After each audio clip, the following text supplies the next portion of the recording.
In the future, thanks to some unknown fool's wicked deeds, monstrous filthy creatures began appearing on Earth. They were like insects that had been engineered. Equipped with razor-sharp claws, colossal bodies, and a reproductive ability beyond anything imaginable. Under the overwhelming might of these beasts, humanity was forced to retreat into mobile cities, ready to flee at a moment's notice.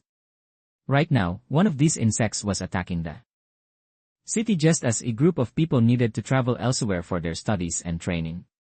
Its claws clamped down like giant pincers, ripping through concrete and peering inside, sending everyone into a frenzy of terrified screams. After dragging the vehicle out, it began swinging the tube-like appendage behind it as if trying to devour everything in sight. To fight back against these monstrously powerful creatures, humanity also possessed warriors of extraordinary ability, and they arrived just before it was too late. The senior fighters stood at a distance, observing the situation without rushing in. They wanted the new warriors of the Heaven's Blade Corps to prove their combat skills in the field. One of them wielded a weapon resembling a gauntlet. He charged forward and smashed a chunk of the monster's body to pieces. The other one, Lefon, the author's protagonist, carried a sword. He used it to slice off a massive slab of the insect's flesh. Just when they expected praise, their superiors suddenly shouted at them to dodge immediately. The severed pieces of the insect's flesh would explode, creating small shock waves. React too slowly, and you'd be blown to bits. Game over. Time to make new character. On top of that, the filthy monster possessed an incredible regenerative ability. The two spots that had just been smashed and sliced healed back at an unbelievable speed. Seeing this, Leon wasted no time slipping around behind the monster, using its rear appendage to climb onto its back. He then plunged his sword in and dragged it forward, carving a massive gash along the creature's spine. The other young warrior also channeled his power and unleashed a shockwave blast that obliterated the insect's head. Taking two lethal blows left the monster critically wounded but not dead. They had to keep fighting until evening before they finally killed it. This was one of the brutal battles Lefon endured during his time in the Heaven's Blade Corps. For some reason, he chose not to continue that life. He wanted to return to the days of being a student. So he left that city behind. Whether he had been doing some questionable late-night exercises or not. The next morning, he nearly overslept. At the time he arrived at the plaza, almost every first-year student was already there. The moment Lefon appeared, a little reporter girl zeroed in on him. She introduced herself as May, a professional journalist with 19 years of interviewing experience despite being only 18 years old. Leon genuinely did not catch her bluff until her two close friends showed up and called her fake reporter. She had only been on the job a few days yet bragged like that. Give her whole year and she'd rival nuclear bomb. While everyone was chatting, they noticed two military art students fighting nearby. At first, they were just exchanging basic techniques. But when one of them got sweat off his feet and felt too humiliated to bear it, he summoned his weapon, a whip, and lashed it forward. The whip looked ordinary enough, but its destructive force was beyond belief. Nearly everything it touched was smashed to rubble. It seemed this young man had not yet mastered controlling his weapon. When his opponent fled, he just swung the whip wildly in every direction. The onlookers who had been watching for fun now started panicking and scrambling to get away. But one person could not escape the combat zone in time. She was standing beneath a stone platform when he struck it with a blow. As the structure was about to collapse on top of her, Lefon heard her rely for help and rushed over to shield her. If he had reacted any slower, who knows what would have happened. His display of strength immediately drew everyone's attention. Lefon was summoned to the student council president's office for a talk. They had investigated his background and already knew quite a lot about him. In the end, Los made him an offer.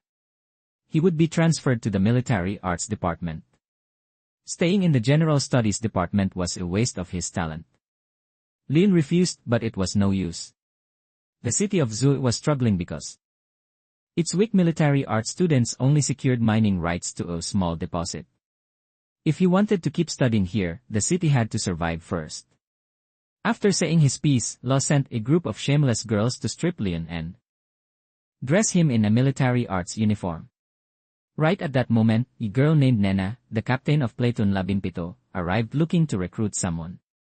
When Na heard her request, not only did he not refuse, he agreed without hesitation. In the end, Na pointed Leon toward the men's dormitory, and they each went their separate ways. Just as Leon was about to head back and rest, he spotted a strange silver-haired girl. She looked furious, kicking and punching at something while cursing up a storm. She was teeny, yet her mouth was louder than neighborhood loudspeaker. Leon recognized her as the girl who had cried for help that morning. If not for that, he would not have made it back in time to pull her from the wreckage. She glanced at his military arts uniform and asked in surprise whether he had switched departments. Leon could only shrug. He had been pressured to the point where he had no choice. Having gotten her answer, she walked away. That evening, the silver-haired girl saw the student council president talking with the two students who had fought that morning. She put on a look of contempt and muttered, "How despicable." As it turned out, the conflict had not been a coincidence at all. Los had orchestrated the whole thing. Could it be that he already knew about Lefon's identity as a member of the Heaven's Blade Corps? Meanwhile, the girl named Mason could not stop thinking about Leon after being rescued. When May saw the look on her face, she did not even need to say a word. She just slapped a photo of him right onto Mason's forehead. Mason passed out cold on the spot. Seeing her friend's condition, May started to worry. It looked like the love bug had hit her pretty hard. Leon, completely oblivious, was sleeping like a log in his dreams. He drifted back to that final battle. The young warrior had unleashed a devastating punch at the monster that nearly took Leon out as collateral damage. Although the damage both of them dealt was immense, the creature's regenerative ability was equally terrifying. The senior fighter, watching from behind, realized things were going south. He erected towering golden pillars like a cage to trap the beast while the other young warrior launched into the air and hammered down, punch to keep it from breaking free. That was exactly what Leon had been waiting for. He unleashed every ounce of his power. His sword erupted in a blinding golden light and expanded ferociously, as if it could split the air in two. When Lin swung, the monster's body was cleaved in half. The golden pillars around it coiled inward and squeezed the creature's body, generating colossal pressure that triggered a massive earth-shattering explosion.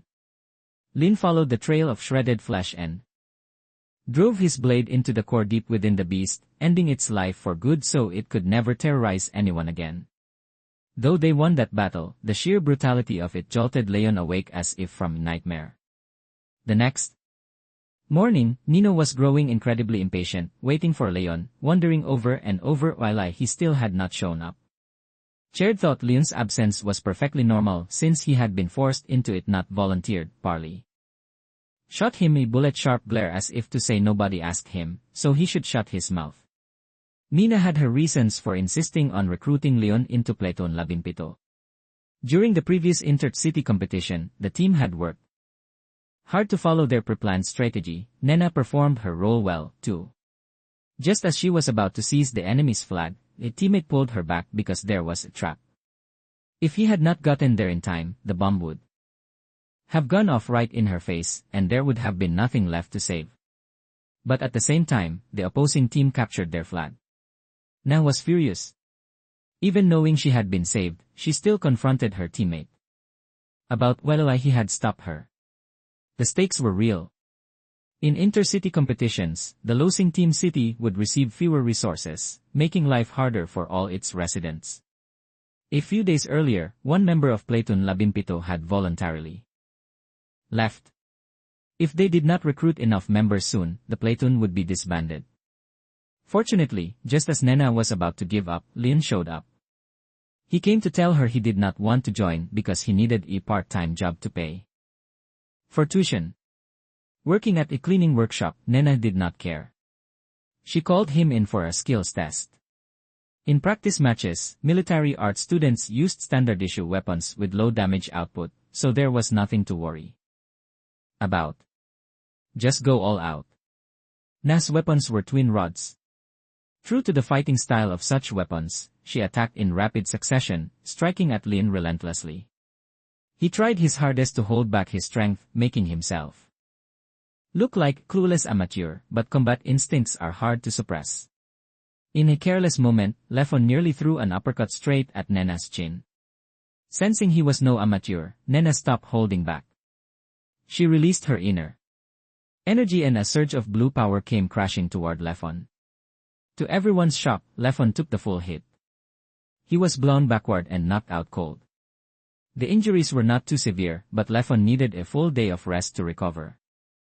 Nena was deeply disappointed.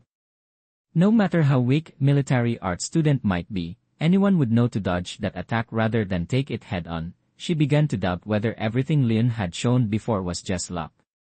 And so, his act successfully fooled everyone except for one person, Feli. Through her eyes, she could see powerful flow of inner energy enveloping him, healing his wounds. With that dense concentration of energy, the fact that Na's attack had hurt him at all was the real mystery. Unable to hide it any longer, Lin gave in. Feli told him that Loss was her brother. He had engineered everything from the start to get Lin transferred into the military arts department and then into Platoon 17. Leon might look as clueless as caveman fresh out of the woods. But he was not stupid. He had been suspicious from the very beginning. Lefon's body was different from an ordinary person's.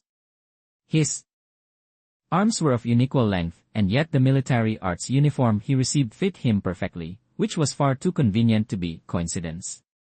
Feli asked Leon if he understood what psychic powers were.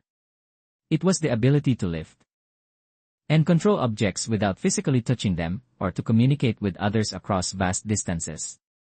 These were gifts that could not be gained through training. Feli could do even more than that.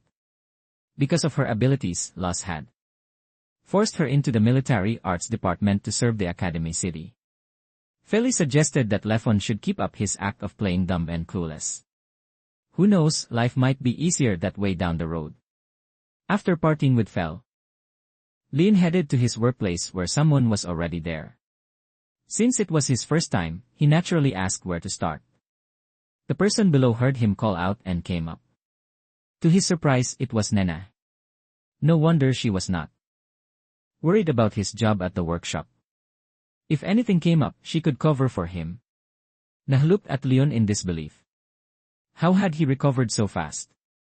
He was a human being, not a buffalo. After working for a while, the two sat down to share a meal and ended up talking about a lot of things. Nena had defied her family to come study at the academy city, so she received no financial support from home. Leon had it even worse. He was an orphan, so he had to fend for himself. Lost in conversation, Nena only then remembered to tell Leon that the inter-platoon competition was the next day. Leon panicked at the news. There was a mountain of work to finish today and the competition was tomorrow.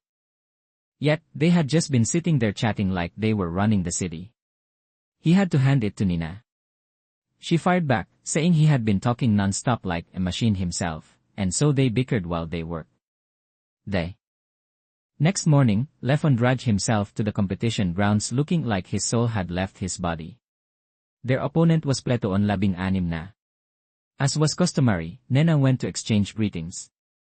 But the opposing captain responded with an arrogant, condescending attitude, questioning whether Nena thought they were equals just because they were both captains. Nena was neither surprised nor caught off guard, as if she had anticipated this. Shortly after, the match began. To win, they had to either capture the enemy's flag or eliminate the opposing captain.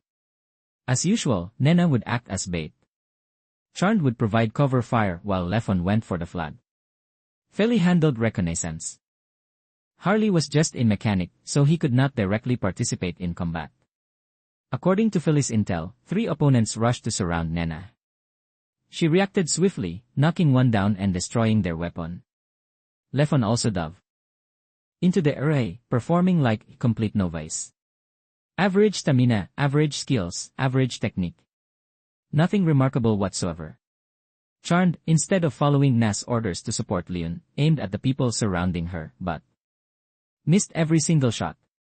In the monitoring room, the analysts dismissed Platoon Labimpito as a bunch of useless deadweight and suggested transferring Nina to another platoon for focused development. Los had once made a similar suggestion, but she turned it down. More importantly, only Los knew that Platoon Labimpito was secretly gathering of monsters.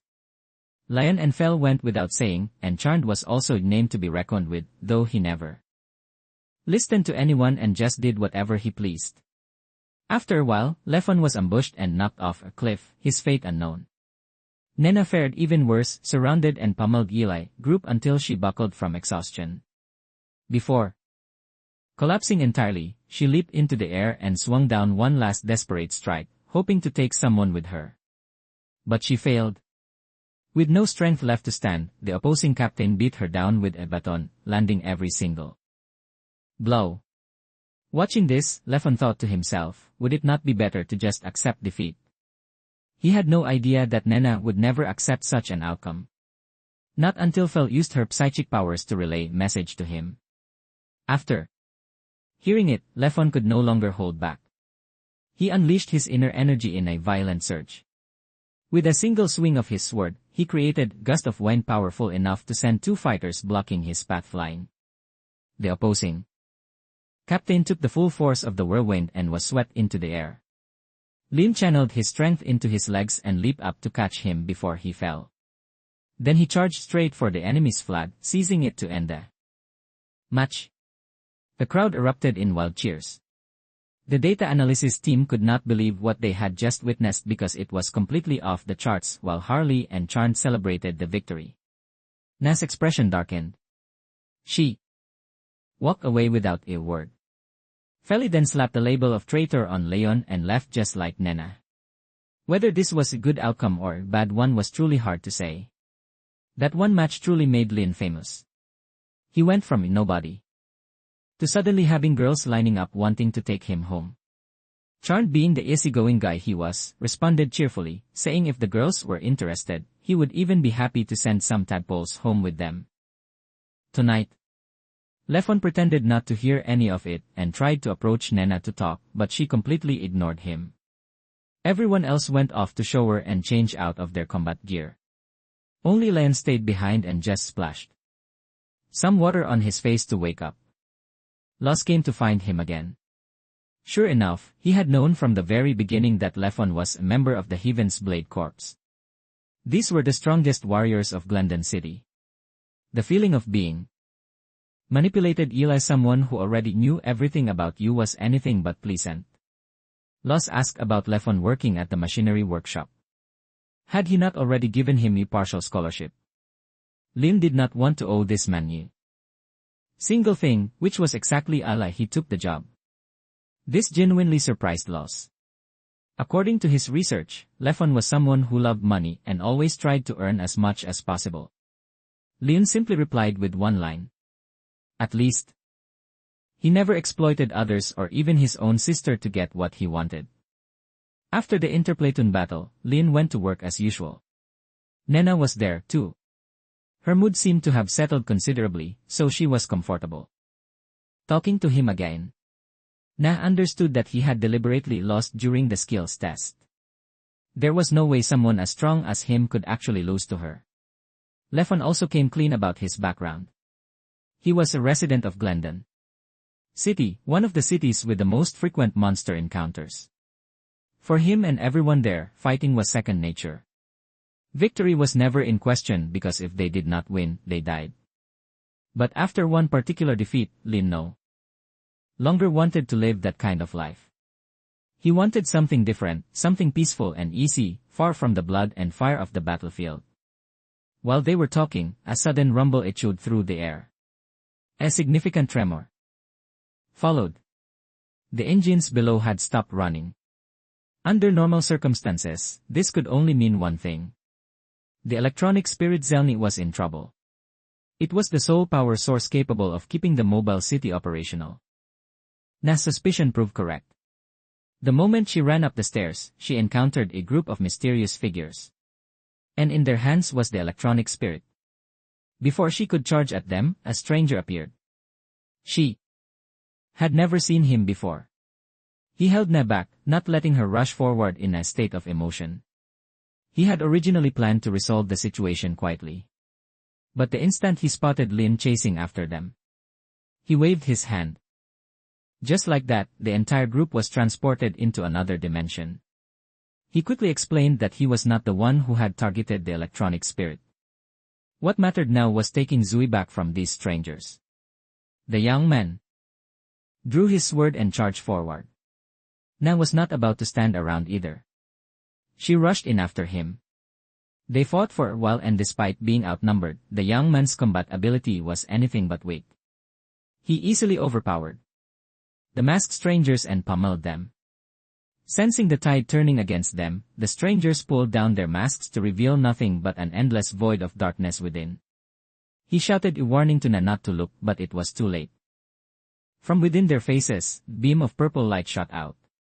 It was a psychic attack that caused Na's mind to grow hazy. Seeing this, the young man ran his hand along his blade and began releasing his energy. His entire body and the sword transformed into a bolt of lightning that tore through the masked figures. Under this devastating force, they were sliced to pieces, and the electronic spirit was rescued.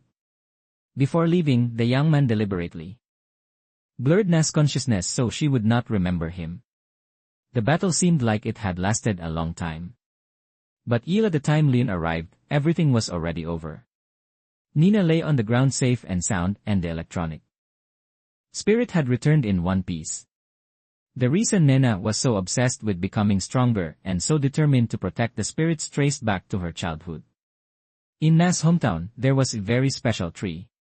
It was the only one capable of nurturing the spirits that powered the cities with their shimmering, sparkling light. The spirits captivated Nena. She spent hours upon hours just watching them. On that particular day, a spirit thief appeared. Na spotted what was happening and did not hesitate to rush forward and snatch the cage away from him. Enraged, the thief fired a blast of energy straight at her. The blow nearly sent her plummeting into an abyss, but the spirit was freed in the process. The thief was furious. He charged over and stomped down hard on her hand, sending Na falling straight down. Na survived Eli's sheer luck, but her body was critically injured. A few more minutes and she would have died. Then out of nowhere, the spirit she had saved called its entire family to gather around her. Among them was a spirit named Shabal. As if repaying the debt for saving its newly born kin, Shabal chose to sacrifice itself to pull Na back from the brink of death. Her body felt no pain, but her heart was torn apart, guilt and regret. Nina blamed herself, thinking that if only she had been stronger, Shabal would not have had to die. None of it would have gone so wrong. From that day on, Nena became consumed the need to grow stronger. A little later, Harley arrived to take care of Nena. So, Lefon was free to head home. On the way, he whipped suddenly, coiled tightly around him and yanked him back. It belonged to Nari, one of Ma's friends. She worked for the police, so having this kind of tool came in handy. Mason was there, too. She surely thanked him for saving her during the incident. That day, May boasted that thanks to him, the newspaper she wrote sold extremely well. He was truly a lucky star, the sales god born to be written about. Right at that moment, Fel happened to walk Eli. Enlil found her intriguing and immediately had Nari pull her over. Feli was not angry or annoyed about it. Her entire being was like a block of wood devoid of emotion. Thanks to this little commotion, Lefon got a chance to talk to her. Feli was slightly disappointed that his words and his actions did not match. Lefon did not bother with lengthy explanations, and simply said he could not just let things play out like that. Feli understood. Rather than cursing him out or beating him up to vent her frustration, she decided to give him a nickname easy to call and a punishment all at once. She really was too easygoing. Back in Glendon City, Lefon's departure left behind a significant problem with the Heaven's Blade Corps now missing a member. Many people suggested holding a tournament to find a replacement, but the Queen rejected every proposal. Some throwaway competition could never verify whether a participant's strength and skills were truly worthy of joining the Heaven's Blade Corps. This was not a seat just anyone could fill. The woman who had just sternly shut down the officials was not the real queen. She was merely a stand-in. The real one had gone out to live the life she wanted. Canaris had begged her to come back countless times, but it was useless. The queen had found a better purpose in life. The next day, during team training, Fel did not show up. Everyone wondered what was wrong with her, whether she was feeling unwell. After everyone left, Charid threw his arm around Lion's neck in chokehold and invited him to hang out and go swimming. Newcomers and veterans needed to bond so they could watch each other's backs down the road. Lefon tried to excuse himself, saying he was busy with work and so exhausted he could barely function. But there was no escaping Charnd. The place Charnd brought Leon to was a maid cave. Ye paradise for male students, where girls dressed in maid outfits spoke in soft, gentle voices and were ready to serve with all their hearts. For the record, they did not offer any kind of personal grooming services below the belt, so best not to get any ideas. And what a surprise, Fel worked there. She came out and served the two familiar faces, as if nothing was out of the ordinary. Lefon was a bit caught off guard but said nothing. Charid on the other hand found it absolutely hilarious. He tried to hold it in until he simply could not anymore and burst out laughing. His voice echoing through the entire cave. Feli looked perfectly calm on the outside, but once she went to the back, she was so furious she kicked a hole straight through the refrigerator. Her first mistake in life was letting someone discover her workplace. Her second mistake was trusting that Charnd would keep a secret. Only someone possessed Ila demons would ever trust that guy. No sane person could possibly be that foolish. Feli kicked the refrigerator like a soccer player taking a penalty shot. Growling the whole time, Charnd sensed danger in the air and dragged Leon away to hide from the building across the street. The two of them used binoculars to observe how she worked. Typically, young men who visited maid caves would throw out plenty of pickup lines and cheesy compliments. Ordinary girls would either get flustered or playfully banter back. But Feli was different. She put on the easiest expression imaginable, making the guy who had just been flirting freeze up in tension. Another customer at a nearby table had a request for Feli. But one look at her expression, and he did not dare say another word. The manager saw this and told her it was unacceptable. Coming to work with a face like someone owed her money was no way to do business. At this rate, the cave would go under because of Fel. Since every customer would flee, he told her to go practice smiling in the back and that he would check on her later. Feli tried her best to produce cheerful, cute or rather expression. Strangely, no matter what she did, she could not create the expression she wanted, let alone make it look natural. This was a problem that people with psychic abilities faced. Inside their heads swirled more streams of information than there was water in the ocean. If Feli expressed emotions the way others did, she would lose control over everything inside her mind. That was why no one had ever seen Feli smile. Feli was also quite famous because she was so cold. No one dared to pursue her. If someone could get just one photo of Fel smiling, Leon's and Charnd's food expenses for an entire year would no longer be an issue. That was exactly what Charnd had dragged Lefon along for this mission. When the manager checked on Fel's progress later, nothing had changed. She simply could not smile rather than forcing her to do something she was terrible at. The manager decided to let her lean into her cold aura and dressed her in a black maid outfit. It suited Fel perfectly. Those who saw her were no longer frightened. Instead, their eyes lit up brighter than car headlights. The manager was thrilled with the result. At this rate, the cave would steal every customer from every other shop in town. Right at that moment, Feli spotted the two of them spying on her. She was already irritated when a white-haired man wearing a mask walked in. Without even asking, Fel knew it was her brother. Lost tried to disguise his true intentions, Ila claiming he was just patrolling as part of his duties as student council president. Fel said nothing and kicked him in the shin so hard he yelped in pain. When her shift ended and she stepped outside, Fel said not a word and smashed the camera to pieces. Charmed not wanting to be alive today and in a coffin tomorrow obediently went down and handed over the memory card. Lin could not understand why Feli worked at all when her family's wealth could let her live comfortably without lifting a finger for the rest of her life. Los was not just the student council president. He was also the highest-ranking administrator of Zui City. With a brother like that alone, it was obvious how wealthy Feli's family was. That was why Lefon found it so puzzling. Ever since she was young, once her family discovered she had psychic powers, they assumed Feli could not be anything other than a psychic operative. Fel disagreed. Everyone should have the right to choose their own path in life and live with it. That was what Fel was searching for. Sitting in the cave and seeing everyone around her looking so happy, enjoying their work, so full of energy and at ease with what they did, Feli could not find that same feeling working as a waitress. Right at that moment, May's group happened to be discussing some kind of part-time job.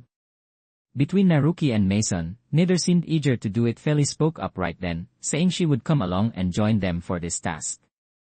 The three of them had no idea Feli was interested in this particular job. But the more the merrier, so there was no reason to object. Their destination was a building that had been abandoned for 30 years. It used to be an alchemy research facility. Rumor had it that a fire broke out there long ago, killing many people. Vengeful ghosts appeared and so it was left deserted.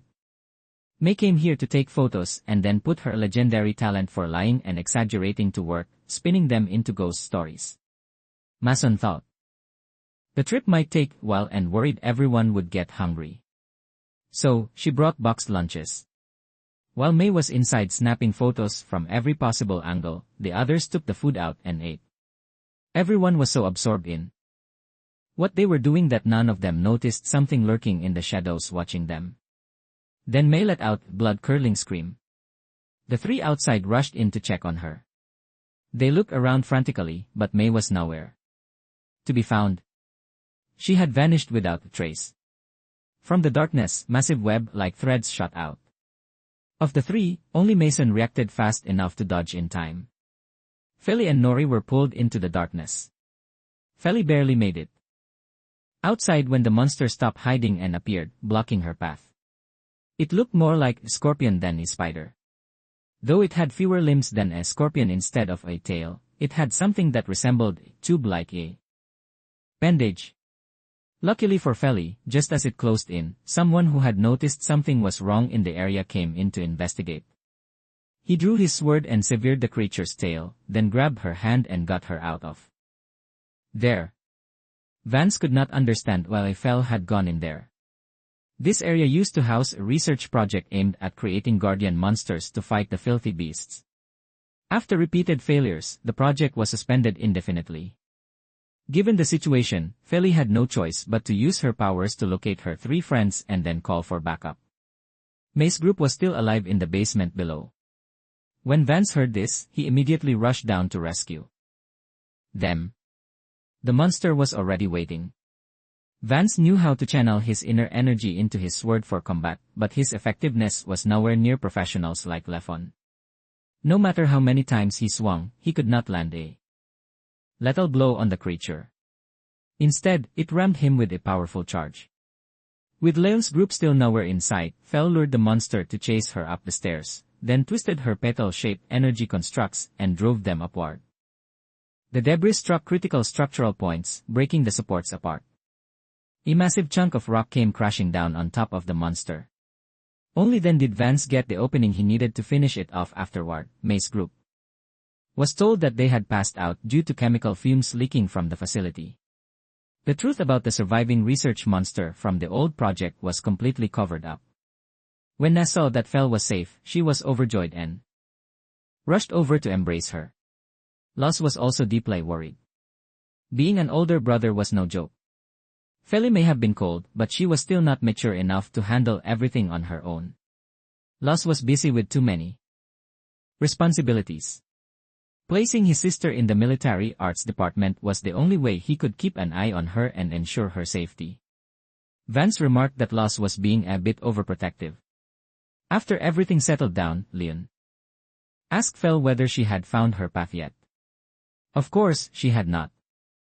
How could she possibly find it in circumstances like these? But for the briefest of moments, Leon caught the corner of Felly's lips curling up ever so slightly. As if realizing he had seen her smile. Felly asked if he saw that and then kicked him. Just another ordinary day. The whole team was training and the exercise was absurdly simple for Leon. He merely swung his sword once and the attack pillar in front of him exploded on impact. Because the drills were so easy, Lefon's mind drifted mid-combat back to his days in Glendon City. Back when he was still green, a teenager enduring brutal training. There he had to weave threads of inner energy through the trees to create mid-air stepping platforms like spider's web with so many threads crisscrossing around him. Leon slipped up and let one graze his body.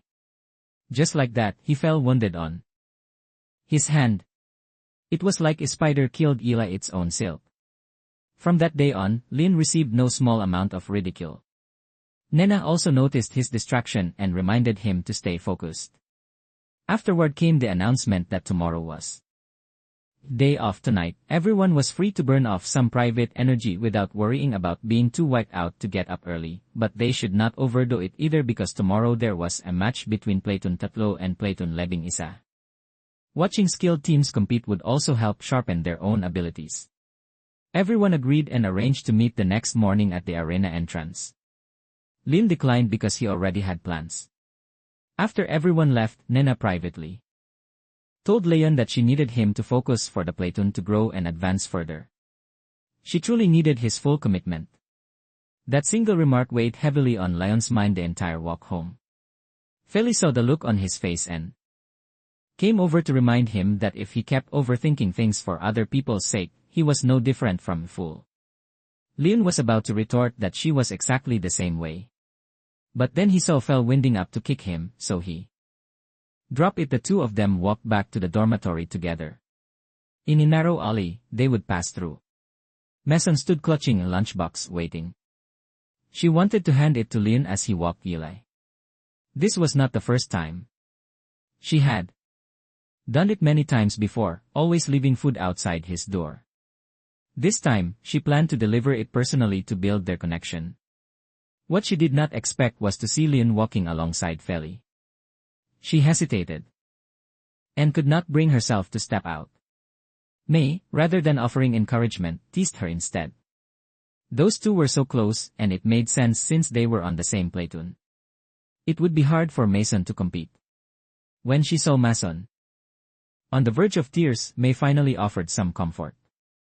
With the power of friendship on her side, things would not come to that. Besides, the two of them had plans together tomorrow. It would be the perfect chance to grow closer. The next day, Leon kept his promise and went to meet Mason. It was supposed to be a group outing, but May and Nori came up with every excuse in the book to bail, giving their friend a chance to go on a date with the person she liked. The two of them went to a very popular restaurant. Normally, eating there required a long wait in line, but perhaps because of the interplatoon match, everyone had flocked to the arena instead. Even while eating, Leon could not help glancing at the screen several times. Only when Mason noticed his interest in the match and timidly asked if he wanted to go watch did he stop looking. After the meal, they went to sit together in the park. Mason pulled out a box of pastries, which put Leon in an awkward spot. He was not particularly fond of sweets, but he took a bite to make her happy. With that mindset, he never expected them to taste so incredibly good. He had known from the start that Nishan dreamed of becoming a pastry chef, but he never imagined her cooking skills were this remarkable. Right as the two of them were talking about their future paths, a loud boom echoed through the air. Mason and the other civilians might not have understood what it meant, but Leon knew instantly. A disturbance of that magnitude could only be caused Eli the filthy beasts. His instinct proved correct. From a crack in the ground below, countless bug-like creatures crawled out. When they reached the legs of the mobile city, small wings sprouted from their backs, far thinner and smaller than their bodies, yet somehow still capable of carrying them into the air to target the city. Leon rushed to get everyone into the emergency shelters. Lost Group did not hide. They were the city's main fighting force. If they ran, it was all over. Currently, the city's legs had sunk about 30% into the ground, making movement impossible. The only option Lost had was to fight. He rallied everyone's spirits and organized a defensive formation against the beasts. It was not until that evening that Lefon finally returned. He was stunned to see everyone geared up in combat uniforms. Rarely would they go out there looking for death. Could they not just stay in the shelters? Nina shut him down immediately. If military art students hid, what would be left of this place? Leon argued that she did not understand these monsters. Living in peace for too long had made people delusional about their own strength. Mina could not comprehend it. How would someone as powerful as him refuse to fight? With that immense power, Lefon could protect so many lives. Having said her piece, she left him behind and walked onto the battlefield. Out there, swarms of insects attacked from both the ground and the air. Against the airborne ones, they used suppressive fire. But the results were disappointing. The creature's tough shells rendered human firearms nearly useless. On the ground, the insects charged forward like armored tanks. Their shells were just as hard as their airborne counterparts. When Nena struck one with her rod, not only did it feel nothing, but the recoil from the impact left her aching instead. When she looked around at the others, some had been killed instantly after engaging the filthy beasts. This was the battlefield, a place where life meant nothing. Death came without warning. While everyone fought desperately, Leon wandered through the streets, lost in thought, asking himself what he was even supposed to fight for. Looking around, he saw no one. This road was normally bustling with life. Then Leon remembered everyone's faces. He pictured Mason, who had just been smiling, suddenly consumed. Eli fear. That was when Leon could no longer contain himself and screamed out a curse. He ran to Harley and asked him to modify his combat weapon. Then he went to Feli and asked her to use her powers to locate the mother creature. Killing it was the only way to end the city's crisis. On the battlefield, a group of soldiers who could not hold their ground abandoned their positions and retreated. Nena, as always, stood her ground. Even if everyone else ran, she would not move. She slammed her weapon into the eye of a filthy beast, dealing it a blow that made it recoil in agony. But at the same time, another monster charged and rammed her. She was sent flying backward, her shoulder taking a heavy impact that drew blood. Just as Nena was about to be swallowed whole, she saw several thin golden threads of light raining down from the air. Every monster they touched was sliced apart as effortlessly as cutting through tofu. Nina followed the golden threads upward and saw Leon above. He told her to get inside quickly. Staying out here would only distract him, and if the insects swarmed him, escape would be impossible. With that, Lefon went back into action. With each sweep of his hand, the monsters that had just seemed like impenetrable tanks were slaughtered one after another beneath his blade. After wiping out the Lara, Lefon followed the coordinates Feli provided and headed straight for the mother creature. He switched his weapon's form into a sword. Inner energy erupted violently from the blade. And when he brought it down, the catastrophe that had befallen Zui City came to an end. Just like that, when Leon returned, his entire body was covered in wounds from fighting in the harsh outside environment without combat gear. Right at that moment, Nina walked over. He collapsed and fell face first into the mountainous terrain of her chest. Men did not exactly push him away either, so she let him enjoy that little blessing. After the battle, the inter-platoon matches continued as scheduled. Strangely enough, despite having an overwhelming advantage, Platoon 17 still lost to Platoon 14 in a baffling upset. Even the spectators could not believe what they were seeing, given that Lefon had practically taken out the entire opposing team on his own. Despite winning, the captain of Platoon 14 did not crow about it like a rooster. Instead, she pointed out a fatal weakness to Nina. They were relying far too heavily on their newest member. Around the same time, Mason checked the mailbox and discovered a letter addressed to Leon from someone named Lillian. A name like that had to belong to a girl. Mason wondered who this person was, whether she was a friend or girlfriend. Mason was about to sneakily open the envelope when May and Naruki suddenly appeared behind her. She tried to hide her discovery, but her expression betrayed everything. The two of them closed in on Mason like demons. In the end, her secret was exposed and she stood there like a criminal, too ashamed to say a word. After careful thought, Mason still chose to respect Lefon's privacy and decided to deliver the letter to him in person. But once she reached Platoon 17, a dormitory area, she had no idea what to say to him. Her entire face turned beet red with embarrassment. She just stood outside doing all sorts of awkward fidgeting that looked utterly bizarre. Fel appeared from behind with her signature emotionless face and asked what was going on. Mason panicked, stuttering incoherently.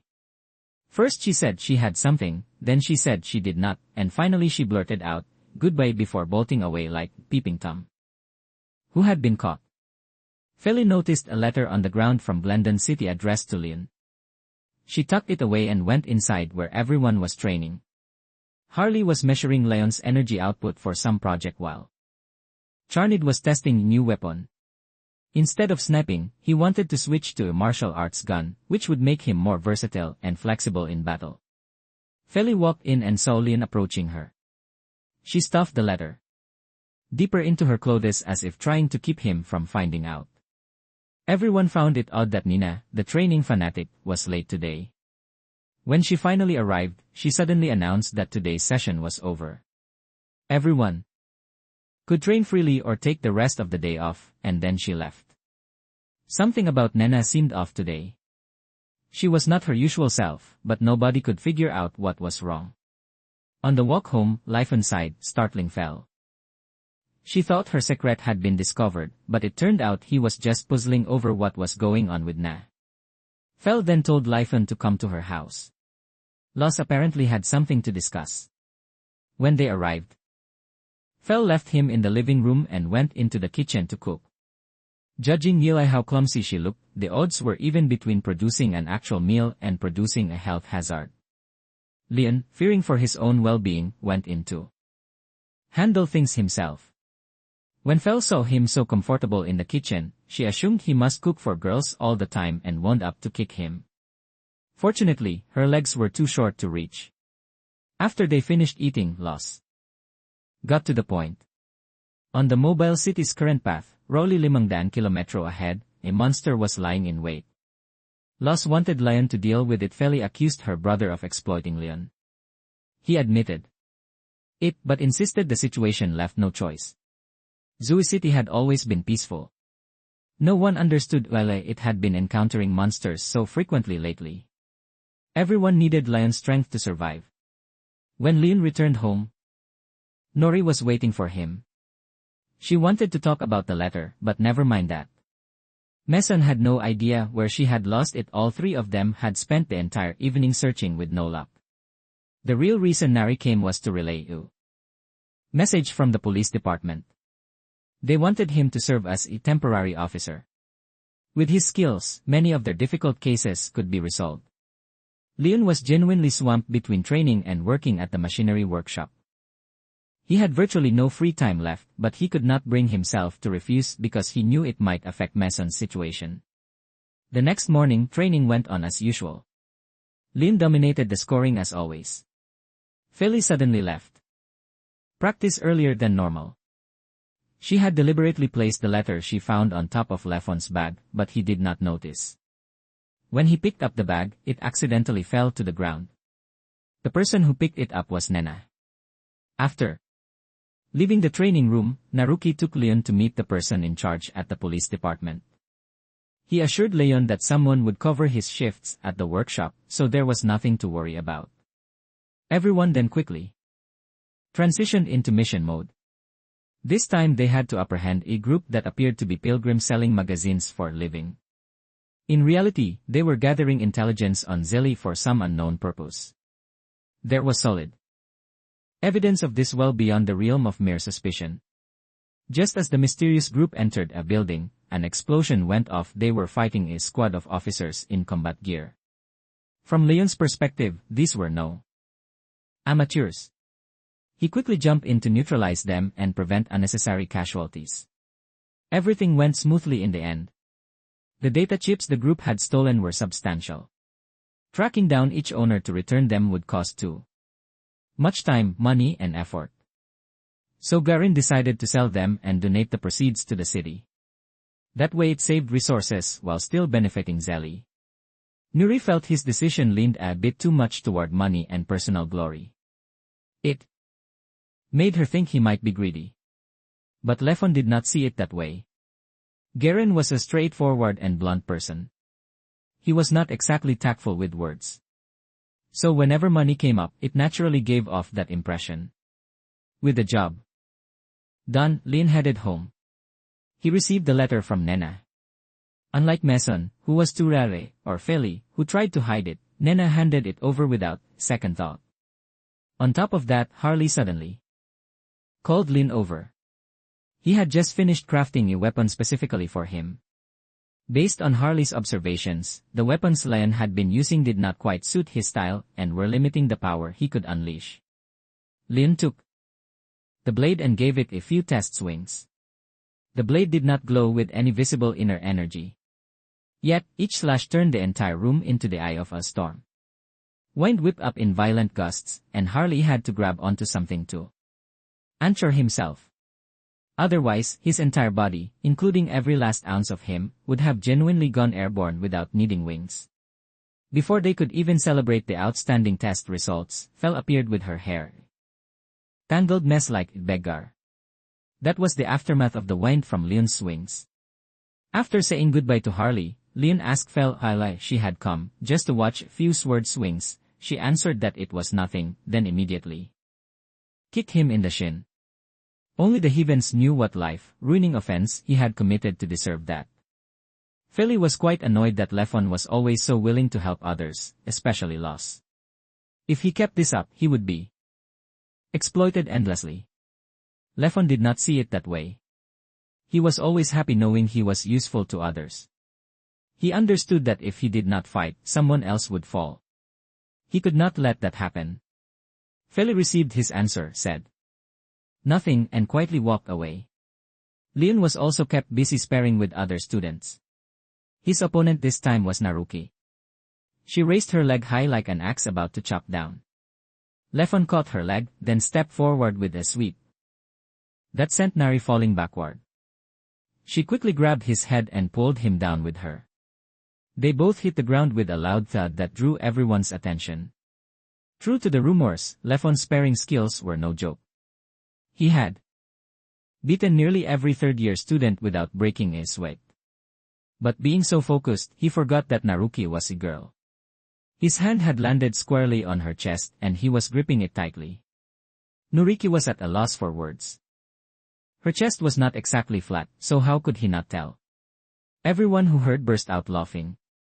On the training ground, only Nena's group was still fighting. She performed impressively, holding her own against a crowd of opponents charging at her all at once. Speaking of Nena reminded Nari of something. Lately, she and the others had spotted Nena going out multiple times in the dead of night.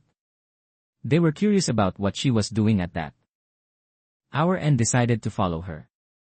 May, whose mind never wandered to anything wholesome, assumed Nena was sneaking off to meet Guy. The truth was entirely different. Nena was going outside to train furiously with her inner energy. Perhaps she feared her movements might damage the school's facilities, which was why she trained out here.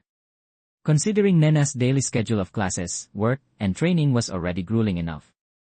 Adding nighttime sessions on top of that was something only a monster could endure. Nobody understood why she pushed herself this hard. Among the group, Naraki was the only one who truly got it. Anyone who had fought alongside Lefon understood just how vast the gap between him and everyone else really was. During the previous mission, Nerki barely had to do anything. There were moments when she felt she was not even qualified to fight Ila his side. That feeling ignited a fierce drive within her to push forward. Nina was on the same team as Lefon. The pressure she bore was likely far greater than what Nerki felt. Down below, Nena was training intensely when she suddenly collapsed unconscious. Everyone quickly brought her to the doctor. Na had simply overexerted her inner energy, which caused her to faint. Some acupuncture to stabilize the energy flow inside her would set things right.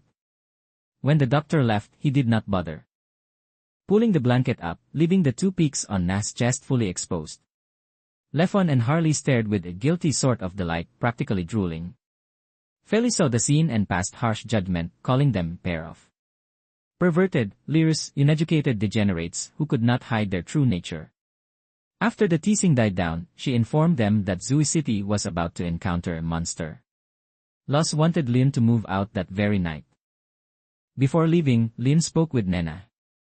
He knew she craved strength, and there were things that only those who had brushed against death could truly understand. The reason she fainted was that she had not yet mastered controlling her inner energy. It was an incredibly complex process. She needed to refine her movements and minimize energy waste so that in actual combat, she could unleash her full power. Finally, Lefon told Nena that while he was very strong fighting alone, coordination was not his strength. So, he asked her to take command whenever they fought as a team. After his heart-to-heart with Nena, Lin set out to slay the monster with Fel's support. The creature he was facing was in a mature state, somewhere around stage 4 or 5. But that did not mean it was weak. It had the power to wipe out half of Zui City. Worse, it was in the middle of molting and would be ravenously hungry the moment it shed its shell. Since it was waiting for prey, the instant Lin arrived, it burst from its shell and began the hunt. The thing looked like a dragon, but with dragonfly-like wings on its back. These creatures were truly baffling. Who on earth had designed something like this? Back at the hospital, Charid came to visit Nena in high spirits. Then suddenly pointed his weapon at Harley. For days, he had sensed that Feli and Harley were hiding something. He suspected they were using Lin for some scheme. When Harley confessed everything, both of them set out immediately. On Lefon's end, over a day had passed since he began fighting this monster. Feli reported that the city had changed course and traveled a considerable distance. Lefon could head back, but he could not do that. This creature could delay. It could easily chase the city down. Lin managed to leap onto the monster's back and hack off one of its wings. He succeeded, but the beast flung him off in the process. Afterward, Lefon leaped onto its back many more times, trying to inflict as many wounds as possible. But his sword could not withstand the intensity of combat any longer. It broke in several places, and because of that, the monster slammed him back first into a rock wall, sending him crashing down. Just as it was about to charge in for the kill, Nena and Charnet arrived in the distance. Charid fired his gun to draw the monster's attention. Leon once again leaped up and brought his blade down on its head. Nina rushed in to catch Leon and bring him back, but he wanted one more strike. His earlier slash had created a crack in the creature's skull. One more powerful blow to the head would finish it off from afar. Feli reported that 20 kilometro away was Kenyan perfectly suited for fighting this beast. So, they ran for it the moment they arrived. Nena jumped down to act as bait. Charid fired at the Kenyan walls, bringing massive boulders crashing down onto the filthy beast, pinning it in place. Lefon seized the opportunity, unleashed every ounce of his inner energy, and drove his blade straight into the monster's skull. The attack worked exactly as he had hoped. It punched through the creature's superior defenses, putting it down for good, sending it to the afterlife with no return ticket. Platoon 17 mission was a success.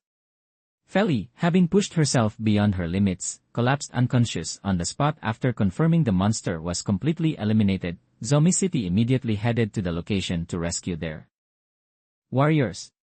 After the battle, the city went back to normal. Today was an interplatoon match day and Nena's group was one of the two teams competing. Their opponents were formidable. According to Fel's intel, 2 fighters were heading their way. The strategy was the same as always. Lefon was their spearhead while the rest would advance to capture the enemy's flag. Leon's opponent today was special. His name was Gornyo, the younger brother of A.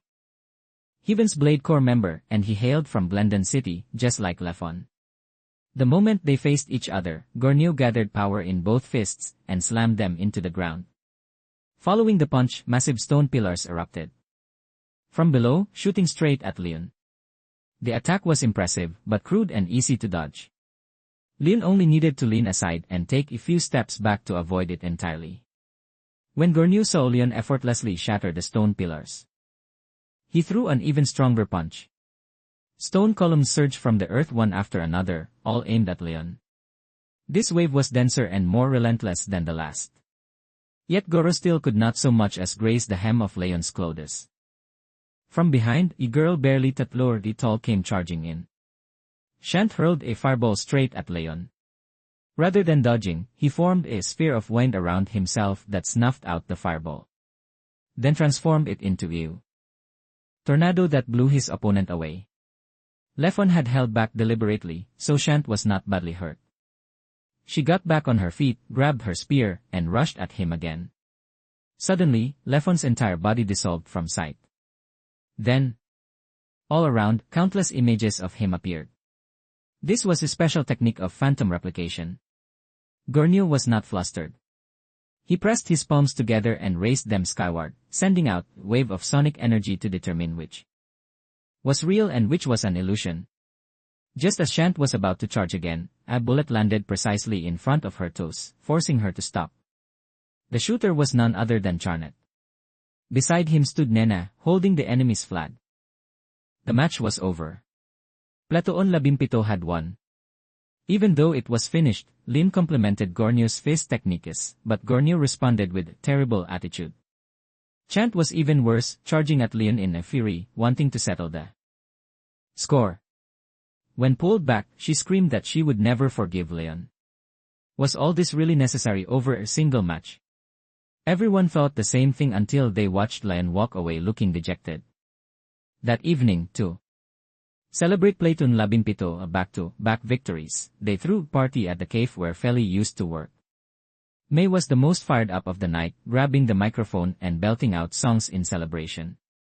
She was the type who once she started singing would never let anyone else take the mic. After everything, Nena noticed how much Charn had improved his versatile and adaptive performance and praised him generously.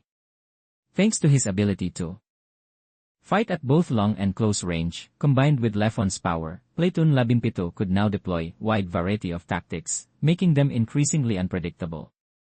Under Na's praise, Charn's nostrils flared so wide they nearly split open. In his moment of swelling pride, he almost accepted the cave manager's challenge to a painful fencing duel. Unlike everyone else enjoying the party, Lin seemed melancholic, harboring troubles deep inside that were hard to untangle. The next morning at work, Lin found Nena had arrived early as always, looking even happier and more energized than usual, and it was genuine. 2 years ago, after losing the intercity competition, Nena had felt deep regret for not coordinating with her teammates. Watching the other side celebrate together, she wished that someday she could experience the same thing. Today, Nena felt as though she was finally within reach of that goal, and that made her happy. Right then, someone came to inform them that Los wanted to see both of them. When they arrived at the student council president's office, Goro and Chant were already there. Nina immediately worried that another monster was approaching the city. Fortunately, that was not the case. On Zelni's upcoming path lay a ruined city. Los could not determine whether it held resources or disaster, so he wanted to send Platoon 17 and Platoon 5 to investigate. The two teams already despised each other, and now they had to work together. Shant bared her teeth and puffed her cheeks the moment she saw Feli. Feli did not respond but simply pointed at something in the distance. Shant naively followed her gaze and got smacked in the head by a falling object. Feli then put on a safety helmet and acted as if she had no idea what happened. Everyone set out without delay. Throughout the journey, Shant kept trying to pick a fight with Leon. Gornio understood that just the two of them were no match, so he did not bother. Shant then turned to start trouble with Feli, only to get a rock flung at her head, leaving her too embarrassed to continue. When they reached the city, they entered through a breach in the wall. The air filtration system still worked, so breathing was not a concern. Empty shells of filthy beasts were scattered everywhere. A clear sign the city had been attacked and overrun. The creatures had evolved right here. Nena wanted to head to the central plaza to check if anyone had survived. Just then, she spotted the city's emblem. Nena could not believe it. This was the very city that had beaten Zui in the previous inter-city competition. How had it come to this? They had won, so they should have had abundant resources, brilliant development strategies, and a powerful defense system. Nena asked question after question until Leon told her it was pointless. None of that mattered against the filthy beasts. Nena walked to the building where the city's flag was displayed to get a closer look and confirm whether she was mistaken. Sadly, she was not wrong. Only now did Nena truly understand the weight behind Leon's short, blunt words. She suddenly asked him what victory really meant. Platoon, victory was not something to celebrate. It was simply about protecting what mattered and surviving. Nothing more. Right at that moment, the massive shell of a monster fell from above. Luckily, it did not land on them. But standing behind it were Gornio and Shant. Goro confronted Leon. This was the reason he had tarnished the honor and dignity of a Heaven's Blade wielder. He would never forgive what Leon had done. Nena had been curious from the very beginning about what exactly Leon had done in the past to make everything so bad. Dele had it come to this. The truth was even worse than she imagined. Because of what Lefon did, everyone who had followed and supported him suffered severe consequences. The most heartbreaking case was Lillian, the only person who still believed in him. Not only could she no longer return to the place she loved, but her father's reputation was damaged and she herself had become a target because of the past. Lillian's father was talking to his daughter when a gust of wind blew through. His hand, which had been relaxed, suddenly gripped his sword tight as he stood up. After a moment passed with nothing happening, it was not a hallucination. Something was truly there. It was not human, but the killing intent radiating from it was so vivid that even without seeing its form, he could feel it clearly. Just a few days earlier, two members of the Heaven's Blade Corps, Savaris and Lintons, had visited Lillian. They informed her that because of Lefon's past actions, she had become target. They would have to keep watch over her at all times for her protection. Back in the present, Nena took the opportunity to pull Gornio aside and ask him to explain everything. He acknowledged that his recent behavior may have negatively affected Platoon Labimpito. Gornio expressed that he held no grudge against Nena and had no intention of causing trouble for her team. His conflict was purely personal between him and Leon. Lefon was one of the Labindalawa most powerful Heaven's Blade wielders of Glendon. They were granted titles and bestowed the mightiest holy swords. Leon was among those honored with this distinction. Yet, he did not cherish it. He had participated in underground fighting matches to earn money. When Goro's superior discovered this, Leon beat him so severely that the man was left permanently crippled. That was why Gornio could never forgive him. After learning the truth, Na called Leon aside for a private conversation. She demanded to know why he had done it. Leon saw nothing wrong with what he did when survival was at stake. The orphanage desperately needed money. Without it, they could not survive. The children inside had no one else to care for them. Leon needed money. Without money, they could not live. Those who stood on the comfortable ground of wealth, who never worried about food or clothing, who never carried the weight of other people's lives on their shoulders, all looked at Leon like he was a criminal. He did not care about that. As long as he could protect what mattered to him, nothing else counted. But the price Leon paid was enormous. While Lillian was writing a letter to him, the queen was nearby. Yet that monster still reached for her family. Lillian was frightened at first, but quickly steadied herself with Altula Yilai her side. She rushed downstairs and witnessed an unimaginable scene. In the darkness stood a monster with a human head. The moment it saw Lillian, it kept muttering Leon's name over and over. Her father told her to run immediately. He knew full well he could not defeat this thing. The monster seemed to understand their words and lunged forward with a punch. Lillian's father tried to block it, but the force was overwhelming. Not only was he knocked backward, but the sheer wind pressure sent Lillian tumbling as well. He quickly got back on his feet, moved nimbly around to the side, and drove his blade into the creature's leg. Then he returned to help Lillian escape, but the monster would not let them go so easily. It took a deep breath and released a devastating sonic blast aimed at both of them. He switched from offense to defense, raising his sword horizontally and releasing his inner energy to form a barrier. The shockwave was so powerful that the entire house trembled and every window shattered simultaneously. He held on until the sonic blast ended, then collapsed. The monster advanced as if intending to kill both father and daughter in one go. At that very moment, Lillian's body flashed with a burst of light. The monster, terrified at this radiance, fled.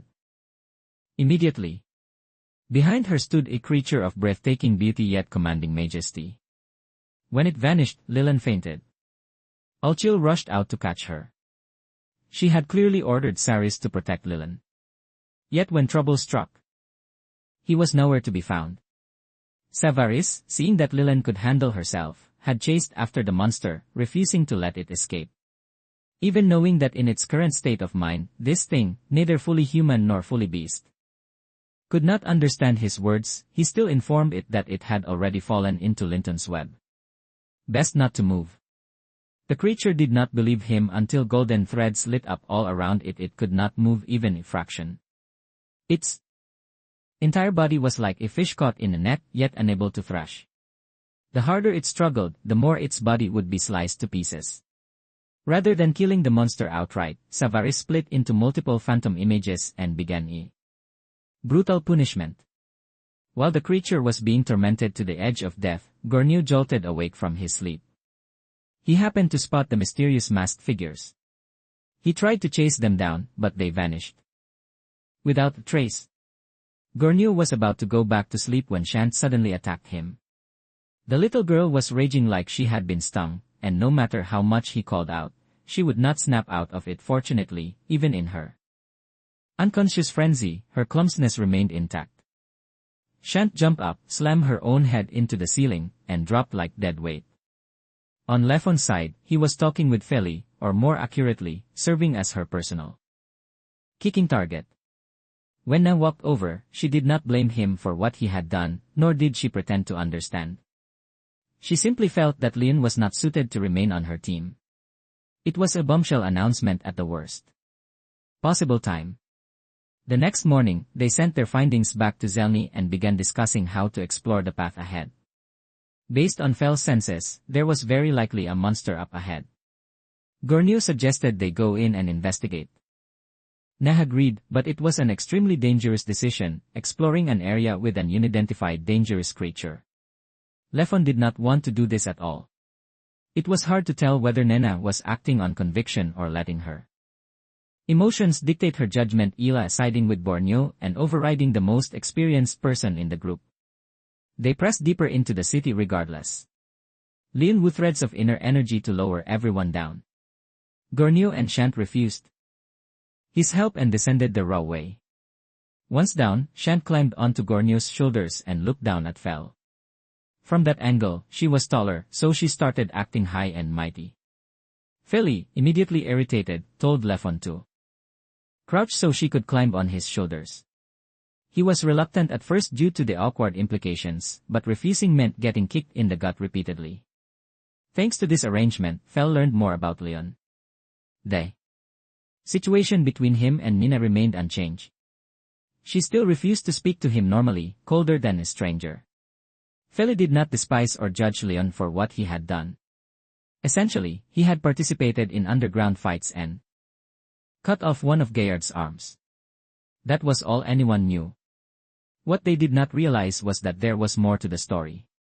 Gaillard was a vile old scoundrel who had survived far longer than he deserved. During the tournament for the 12 Heaven's Blade title, he lacked both the confidence and the skill to defeat Lefon. Rather than working to improve himself, he secretly gathered evidence of Leon's underground fights and used it as blackmail. If Lefon did not want to lose the reputation he had built, he would have to throw the match the next day. Otherwise, Gaillard would expose everything. With this leverage, Gaillard was confident he had Leon under his thumb. And so, he began hallucinating his own brand as if he had inhaled a pound of grass. He leaped into the air, screaming like a Super Saiyan. Sadly, his hair neither stood up nor changed color.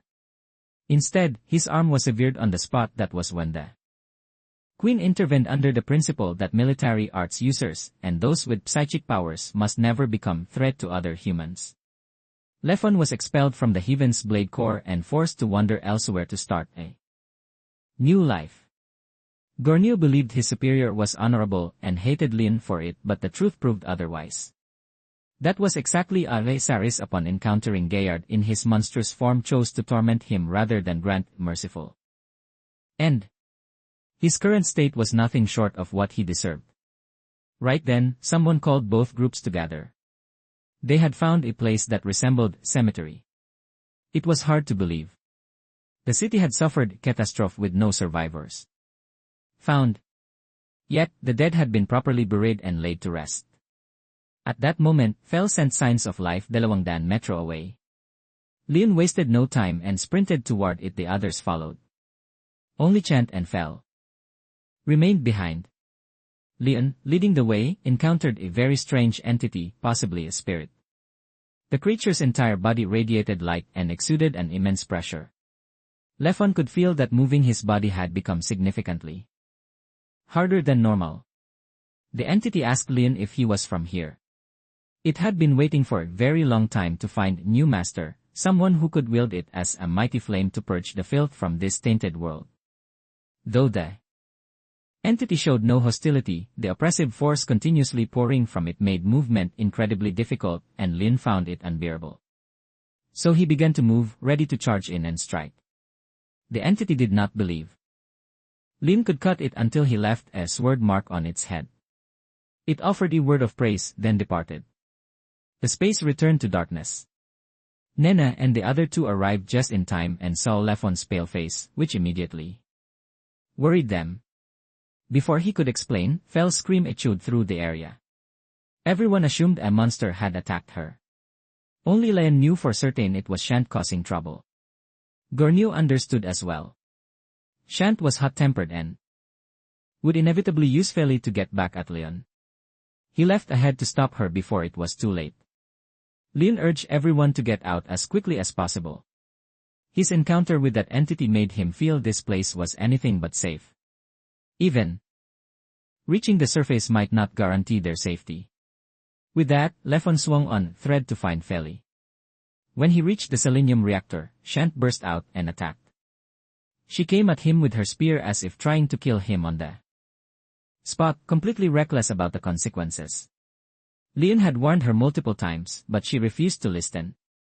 Even after he snatched her weapon away, and it pierced a fuel tank, Chan still would not stop. It was not until she smashed her own head into a wall that she finally stayed down. Gornio arrived at that exact moment. He had already let Feli go outside. He never wanted Chan to do any of this. Yes, he truly resented Leon, but seeking revenge or killing him was going too far. All Gornio wanted was for Leon to recognize his mistakes and live with regret for the rest of his life. While Goro tried to explain this to Shan, the fuel tank suddenly swelled and exploded. Shan could not react in time. Luckily, at the last second, Leon unleashed his inner energy as a sonic blast that blew the fuel away from the room. Without that, the entire space would have been obliterated, let alone anyone surviving. After deflecting the explosion, Leon drew his sword as if to strike. Gornio, thinking Leon intended to kill, pleaded that he could die if he must, but to please spare Shant. Yet at the time he looked again, Leon had already hooked a line to the outside and was carrying both of them out. Leon, just like Goro, had no desire whatsoever to kill anyone. No matter how much hatred Gornio harbored or what he wanted to do, Leon would continue living the life he chose. Midway up, Chan slipped from Goro Ank's grasp and fell. Fortunately, Nena had turned back just in time to catch her. Then, Lefon used his golden threads to pull them all up. Seeing Nena take such a risk, he reminded her to be more careful. Despite clearly caring about Leon, she stubbornly insisted she would never worry about someone like him. Leon could do nothing but reply that he understood. And just like that, their mission to explore the abandoned city was a success. A few days later, Philly found herself standing in the middle of a swimming pool at a resort with no idea why she was even there. Beside her was Los, lounging around like an invalid, being handed staff, each of whom was quite easy on the eyes. Fel looked at her brother like he was filth and asked why he was here. As it turned out, a few days earlier during a student council meeting, Los had suddenly collapsed. Everyone thought he was done for, but the doctor said he had simply overworked himself into unconsciousness. A few days of rest would fix him right up. Feli questioned why she had been dragged along if he was the one resting. Los answered casually that since they were siblings and the school was on break with nothing to do, they might as well spend some quality time together.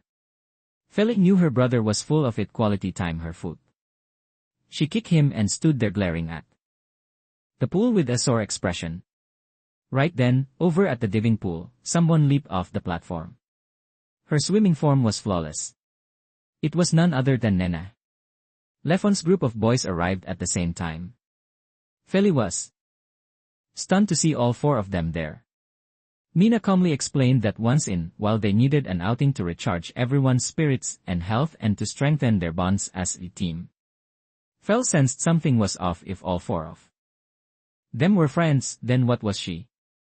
Chopped liver. Lele had nobody invited her. Na froze, not knowing how to respond.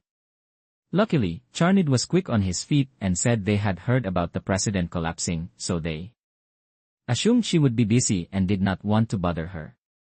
That reasonable answer was enough to put Feli's suspicions to rest. Wherever Platoon Labimpito went, May's group was never far behind. Partly because May was hunting for stories and partly because she wanted to scope out guys while she was at it. On top of that, Mason needed every opportunity to get closer to Lin or Feli would snatch him away. The two girls quickly dragged Mason in front of Leon. Today she wore a stunning swimsuit.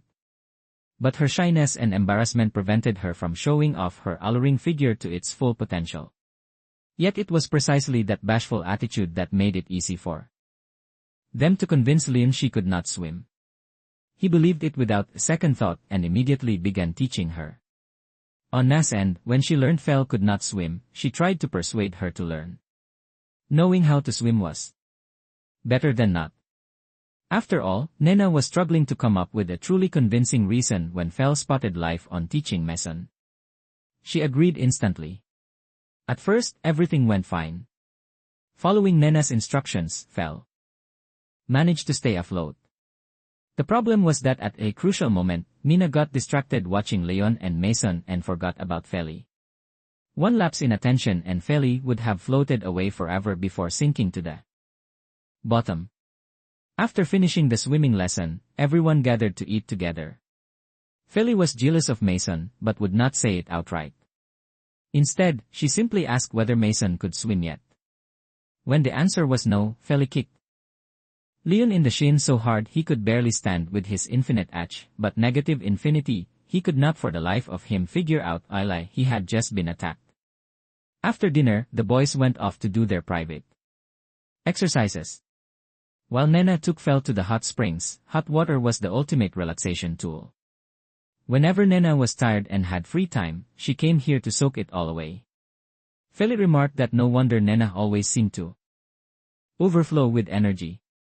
After bathing, Feli was completely drained like a phone with a dead battery and fell asleep.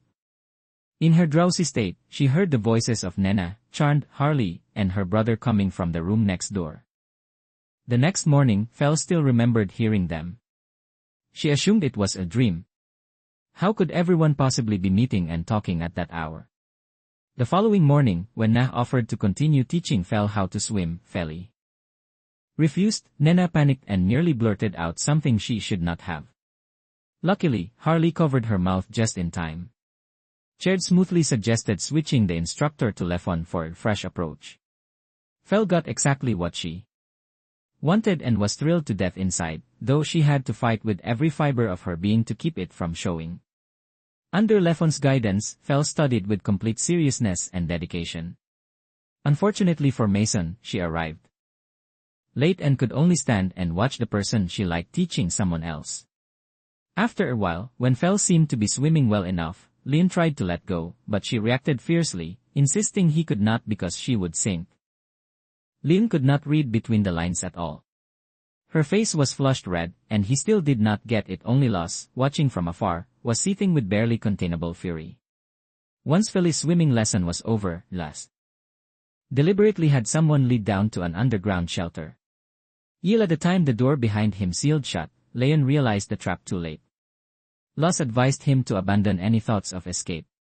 This shelter was designed to withstand anything without collapsing. Now it was time for two grown men to have a heart-to-heart. What exactly was his relationship with Feli? Los had noticed that Leon attracted girls at an alarming rate and was worried he would end up hurting Feli, and so began the interrogation of Leon's relationships with every female student. Meanwhile, upstairs, everyone was relaxing when a group of robbers appeared. These idiots clearly had not checked the calendar before picking a target, choosing the exact resort where military art students were staying. To protect the civilians in the room, Fel focused her powers to locate weapons. The robbers noticed her, but were still a step too slow. Chaird grabbed a gun and provided cover fire. Just like that, the robbers were dealt with in the blink of an eye. Everyone was amazed at how powerful Feli's abilities truly were. The phenomenon of her powers leaking outward like that usually only happened when she was exhausted or not fully conscious. Speaking of which, Fel then recalled hearing everyone talking the night before, so it had been real after all, not a dream. Harley and Nena knew they could no longer hide it and pinned all the blame on Los, claiming they had simply followed his arrangements. Charn had not received any tangible benefit from the scheme. He was purely there to admire the girls, so he felt no need to apologize. Among everyone, only Leon had been kept in the dark because he was such a terrible liar that they could not risk involving him. At the mention of Leon, Fel realized he was nowhere to be seen. When she discovered that Los had been torturing him in the basement, Feli erupted. Being tricked into coming here had already infuriated her. Now Leon was being harassed by her brother to the point of no return. There was no reason to forgive Los. He received a thunderous kick from Feli that left him crippled before he even knew what hit him. After a few days of relaxation and playing the role of unpaid circus performers, everyone returned to their grueling daily lives. Los had the safety of the entire city on his shoulders. Nena's group trained as relentlessly as ever. With the intercity competition approaching, they wanted to push even harder. To boost morale, Nena proposed a bet whoever scored the lowest in today's training would pay for dinner. She was the one who enthusiastically suggested it, and then she was the one who had to walk to the dinner table looking absolutely miserable. No need to say who lost the bet. Lefon offered to split the cost with her. But Charn told him to drop it. If you play the game, you accept the consequences. No point in whining. Right as everyone was chatting happily, a guy covered in piercings showed up. Someone who clearly looked like trouble rather than a normal person. It was Dindy, captain of Platoon Isacero, the team Charn used to belong to. His attitude towards Charid was hostile and confrontational, making his animosity painfully obvious. Everyone in the group despised the way he talked, but kept quiet for fear of getting bitten and then having to pay for a rabies shot. According to Feli, Charn had still been competing for Platoon Isacero the year before. Nobody understood why he had suddenly left. His departure sent Platoon Isacero la ranking plummeting faster than guy yanking his pants down during a bout of diarrhea. It could have been internal conflict among team members or something else. Just as this topic came up, Nerky suddenly appeared and dragged Lefon away with an extremely urgent manner. Leon knew something was up and quickly said goodbye to Feli. Philly was annoyed Ila this, but could do nothing except kick a lamppost like a penalty shot. She could not blame Nari, though, because the police were facing off against a seemingly dangerous criminal group. They were students trafficking a drug called overload, one of the banned substances. In many cities, it was known as a blood stimulant. When used, it dramatically enhanced one's ability to sense inner energy and amplified supernatural powers. However, overload side effects were equally severe, which was alada. Police were determined to apprehend these dealers. According to the investigation files, there were zero sellers, none of whom were military personnel. But based on Leon's energy sensing, one of them was, and very dangerous one at that. The moment he said they were here, an explosion went off. Leon charged in and swung his sword to disperse the smoke and dust, revealing the smuggler Ank's identity. The smuggler was not foolish enough to stay and fight. Surrounded by police, he chose to flee. Nena, who had just finished bathing at home, heard the commotion. She channeled inner energy into her hands, sensed it was Lefon, and immediately gave chase. Along the way, an enemy hiding in the shadows fired arrows at Nena to block her advance. Knowing Lefon could be in trouble, she decisively summoned her weapon, used it to shatter the arrow, and continued pressing forward. On the rooftops, Leon had caught up to the fleeing criminal and exchanged several blows. This opponent was no weakling. In fact, he was quite strong, able to trade attacks with Leon without flinching. Leon had no idea who he was until he heard the name. Salenban. It was the name of a mercenary corps based in Glendon City. The man had known who Leon was from the start, which explained his excitement. He had lured Leon out here for a real fight. Lefon was surprised that the prestigious Salan Van mercenaries had stooped to drug trafficking, but that was not the truth. Setting aside the weapons shipment, his real objective was to extract the electronic spirit. Leon did not understand what that meant. He thought for a moment and realized the issue. Leon had not been in the Heaven's Blade Corps long enough to understand many of the things happening behind the scenes, and Haya did not have time to explain to be specific about both of them. Their masters came from the same school of swordsmanship. In a sense, Lefon and Haya were fellow disciples. Ha was also eager to test his skills against a Heaven's Blade wielder. From start to finish, Lefon never unleashed his full power. He let his opponent attack relentlessly without counterattacking until his sword was finally destroyed. Haya smirked with satisfaction only to have Lefon lunge forward and punch him so hard he was sent flying. Leon followed up with an energy sphere that triggered a sizable explosion. When Leon chased after Haya to where he had been blasted, a figure emerged from the smoke with a bow drawn to full tension aimed straight at him. The arrow forced Leon to throw up an energy shield for defense. After the attack passed, Ha and his accomplices had vanished. Leon had no choice but to head back.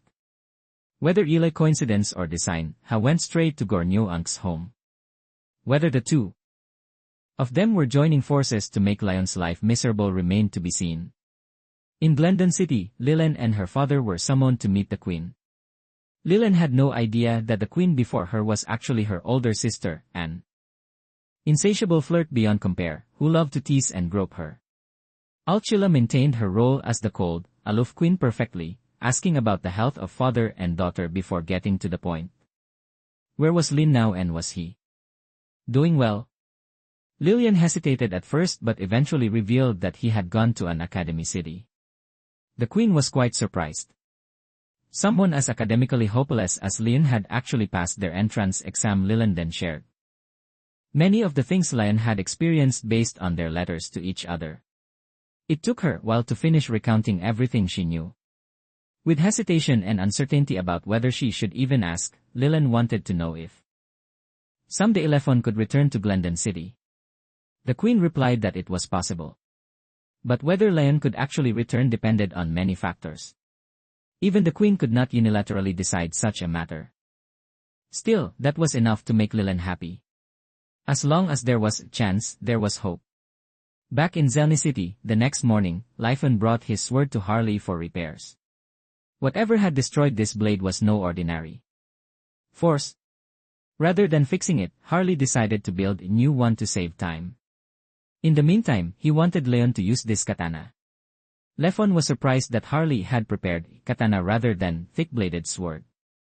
Throughout Leon's training sessions, Harley had observed his stance, striking angles, and techniques, and concluded that a katana suited him far better. And it was true. The master and the school Lon followed both used katanas. But instead of being happy about using his proper weapon, Leon wore an expression that seemed to hide some inner turmoil. Harley could tell something was wrong and did not push it. He took the katana back. Leon wandered down the hallway looking as gloomy as ever. Nena spotted him and ran over to chat. He looked strange, seemingly down in spirits, and she was worried. She wondered if something had happened after last night and reached up to feel his forehead. This flustered Leon and he hurried away. Based on his reaction, Nena was certain something was bothering him and chased after him to get answers. Right then, Nari arrived. She relayed the commander's thanks for Leon's help the day before. But the case was far from over. The investigation into the overload smuggling ring had connections to the academy. Nina found this hard to believe. Academy students should not need to resort to something like that. But considering the upcoming inter-city competition and the evidence the police already held, the academy could not escape suspicion. Before getting to the main point, Naruki insisted that Nena agreed to cooperate because the suspect was someone they all knew. After receiving the information from Noki, Lefon found to inform her that the Platoon's training would be postponed for a few days because he had something to take care of. He tried to hide the reason, Yuva pulling his legs up defensively to avoid getting kicked. Fortunately, once Fel had the information, she did not kick him as usual but walked off to take her frustration out on lamppost. Right at that moment, she ran into Haya and then Loss appeared as well. Whether the extraction of the electronic spirit or the overload smuggling was connected to Loss remained unclear. Back with Lefon, he was tailing Platoon Isasero and there Captain Dindi, the prime suspect. Lefon felt that Elena's actions were motivated by wanting to protect the city. If that was truly the case, the charges might not be so severe and could perhaps be reduced. Nina disagreed. This concerned the entire city. One person should not shoulder everything alone. On the surface, such actions might seem noble or heroic, but at their core, they were selfish. Nina would protect the city and herself. She would never foolishly sacrifice herself, nor would she allow anyone else to do the same. The police wanted them to simply tail Den and prevent his escape. But Nena, seeing him walk into a secluded area, stepped out and confronted him directly about overload. She urged Den to stop using it. The police had already found cracks in his operation and were just waiting for solid evidence before making their move. Den refused without a moment's hesitation. Without overload, what would become of this city? When the inter-city competition came, could Zuel's safety be guaranteed? Even so, Nena pointed out that using a borrowed strength, one traded for at the cost of his own body, was only temporary fix. After he was gone, who would sacrifice their life next to protect the city? Hearing this only made Den more furious. Platoon Isasero used to be formidable. They could have become the warriors who won glory for Whale in the competition if Charnet had not left. Den blamed Nena for luring him away. Without her interference, their dream of protecting the city would have become reality. With that, Den walked away, leaving Nena behind, having failed to convince him. Nena did not hide what she had done and told Nari everything.